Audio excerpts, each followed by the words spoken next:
Assalamualaikum warahmatullahi wabarakatuh. Perkenalkan, nama saya Galang Gustiawan dengan NIM C1B020053. Saya ingin mempresentasikan hasil dari PowerPoint saya dengan judul Siklus Akuntansi Posting Transaksi dan Neraca Saldo. Baik, langsung saja. Yang pertama, cara posting atau pencatatan buku besar. Apa itu postingan?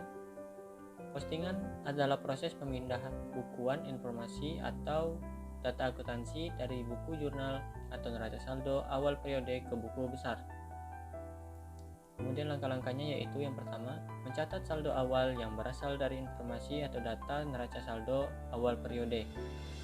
Akun yang dicatat di sisi kredit pada neraca saldo awal periode akan dicatat pula di sisi kredit di dalam buku besar sebagai saldo awal. Begitupun sebaliknya, untuk akun yang berada di sisi debit pada neraca saldo awal akan dicatat di sisi debit pada buku besar. Yang kedua, mencatat tanggal terjadinya transaksi yang berasal dari tanggal transaksi yang ada di buku jurnal.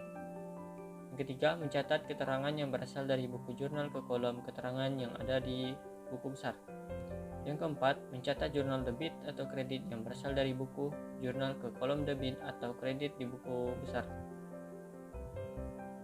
Yang kelima, mencatat nomor halaman buku jurnal ke dalam kolom ref atau referensi. Kemudian yang keenam, apabila akun dalam jurnal sudah dibukukan ke dalam akun buku besar, maka di dalam kolom ref buku jurnal dicatat nomor akun yang bersangkutan. Yang ketujuh, apabila menggunakan akun buku besar bentuk stafel, maka carilah jumlah saldonya, yaitu dengan cara membandingkan antara jumlah saldo yang ada. Pencatatan di debit akan menambah saldo debit dan pencatatan di kredit akan menambahkan saldo di kredit. Yang B, cara posting atau pencatatan neraca saldo. Langkah penyusunannya. Yang pertama, siapkan format neraca saldo seperti dijelaskan di atas. Kemudian yang kedua, meninjau buku besar dan memindahkan setiap rekening beserta kode akun dan saldo akhirnya dari buku besar ke dalam neraca saldo secara urut dan sistematis.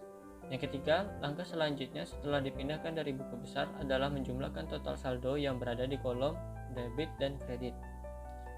Yang keempat, setelah diketahui hasil kolom debit dan kredit, langkah selanjutnya adalah memastikan bahwa kedua kolom tersebut hasilnya seimbang atau balance.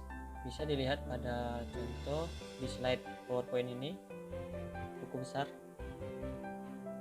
ini saldo awal 10 juta, penerimaan piutang 20 juta,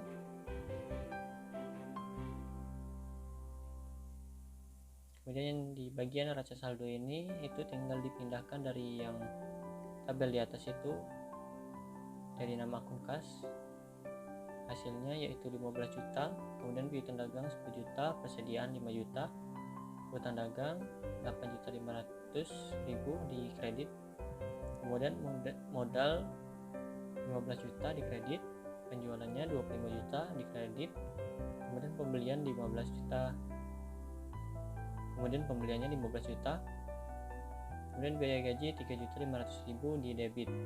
Ini totalnya sama, yaitu 48.500.000 rupiah. Baik, sekian dari saya. Terima kasih telah melihat video ini. Saya akhiri. Wassalamualaikum warahmatullahi wabarakatuh.